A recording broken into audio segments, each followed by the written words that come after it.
بسم اللہ الرحمن الرحیم۔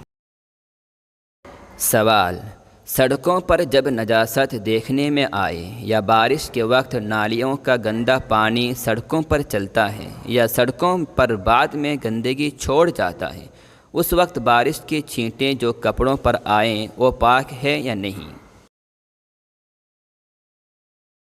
جواب: نجاست آمیز کیچڑ ناپاک ہے۔ اگر ایک کپڑوں پر لگ جائے تو اسے دھونا لازم ہے، اس کے بغیر نماز درست نہ ہوگی۔ البتہ جس شخص کو کثرت سے ایسی حالت میں سڑکوں پر آنے جانے کی ضرورت درپیش ہو اور اس کے لیے بار بار چھینٹوں کا دھونا باعث حرج ہو تو ایسے شخص کے لیے یہ چھینٹیں معاف قرار دیے جائیں گی۔ سوال: مرغی جب انڈا دیتی ہے تو گیلا ہوتا ہے، پھر موسم کے لحاظ سے کچھ وقت میں سوکھتا ہے، بعض وقت بیٹ بھی لگی ہوتی ہے، بعض وقت خون بھی لگتا ہے۔ اگر بیٹ اور خون نہ لگا ہو اور اس انڈے کو ایسے ہی کسی پانی کے برتن میں ڈال دیا جائے تو وہ برتن اور پانی پاک رہے گا یا نہیں؟ اگر ایسے ہی اس انڈے کو ابالا جائے اور وہ پھٹ جائے، پھٹنے پر وہ پانی بھی اندر جائے گا تو انڈا پاک رہے گا یا ناپاک؟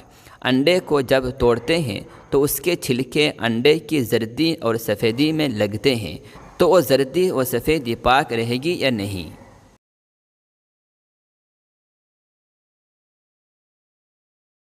جواب: مرغی کے انڈے دیتے وقت اس کے چھلکے پر جو تری ہوتی ہے وہ حنفیہ کے نزدیک پاک ہے، لہذا اگر انڈا اسی وقت کسی پانی کے برتن میں ڈال دیا جائے تو وہ برتن اور پانی ناپاک نہیں ہوگا، اور انڈا اگر ابالتے ہوئے پھٹ جائے اور پانی اندر چلا جائے تو بھی انڈا ناپاک نہیں ہوگا۔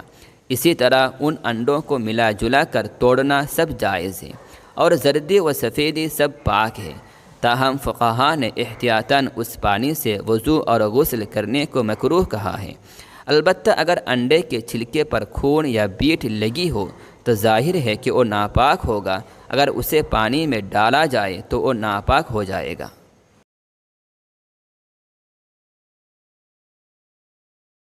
سوال: بیکری والے بغیر دھوئے بغیر پاک کیے انڈے توڑتے ہیں اور کیک وغیرہ میں ڈالتے ہیں تو ان کا کھانا کیسا ہے؟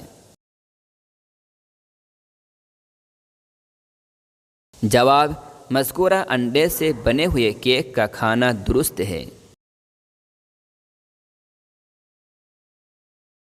سوال: استنجا میں استعمال کردہ مٹی کا ڈھیلا خشک ہو جانے سے پاک ہو جاتا ہے یا نہیں؟ اس کو اٹھا کر رکھ دیا جائے تو خشک ہو جانے کے بعد دوبارہ استعمال کرنا بلا کراہت درست ہوگا یا نہیں؟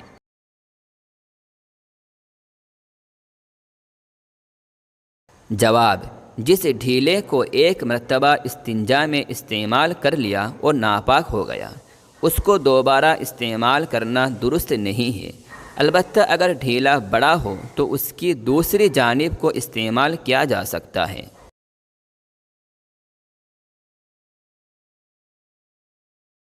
سوال: پیشاب کے بعد طہارت کے وقت اینٹ کے ڈھیلے کا استعمال ایک بار کر کے اس ڈھیلا پر خوب پانی ڈال کر دوسرے وقت استعمال کرنا کیسا ہے؟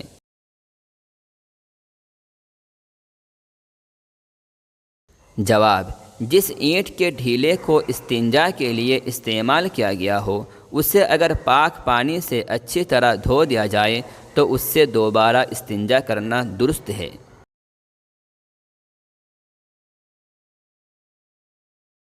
سوال: ناپاک سیمنٹڈ فرش خشک ہونے کے بعد پاک ہو جاتا ہے یا نہیں؟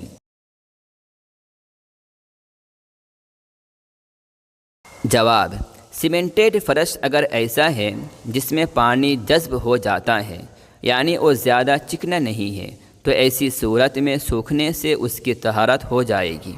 لیکن اگر فرش بالکل چکنا ہے کہ اس میں پانی جذب نہیں ہوتا، مثلا ٹائل یا چکنا پتھر کے فرش پر لگا ہوا ہے، تو ایسی صورت میں محض سوکھنے سے وہ پاک نہیں ہوگا بلکہ اسے پانی سے اچھی طرح دھونا پڑے گا۔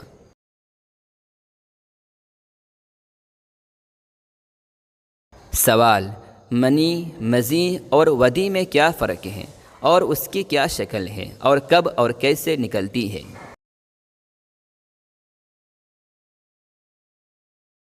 جواب: منی اس رطوبت کو کہتے ہیں جو شہوت سے آسودگی کے وقت شرمگاہ سے خارج ہوتی ہے۔ مزی اس رطوبت کا نام ہے جو بیوی سے بوس و کنار کے وقت نکلتی ہے۔ اور ودی پیشاب کے بعد ٹپکنے والے سفید پانی کو کہتے ہیں۔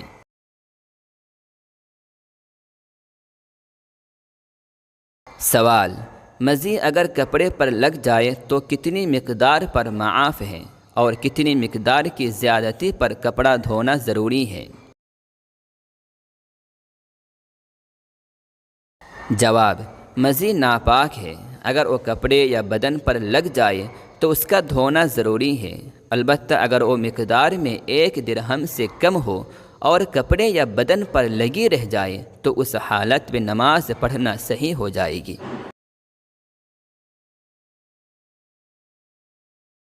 سوال: ریح کے خروج کے بعد مخرج کو دھونا ضروری ہے یا صرف وضو کرنا کافی ہے؟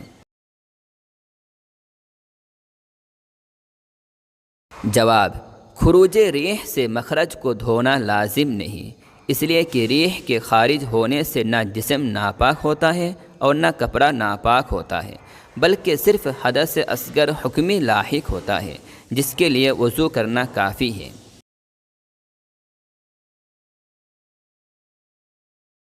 سوال: گرمی کے موسم میں مچھر، جوں اور کھٹمل کی کثرت ہو جاتی ہے اور یہ چیزیں ہاتھ پیروں سے دب جاتی ہیں جس کی وجہ سے ان کا خون کپڑوں پر لگ جاتا ہے، تو کیا اس خون سے کپڑا ناپاک ہو جائے گا یا نہیں، اور اس کپڑوں میں نماز پڑھ سکتے ہیں یا نہیں؟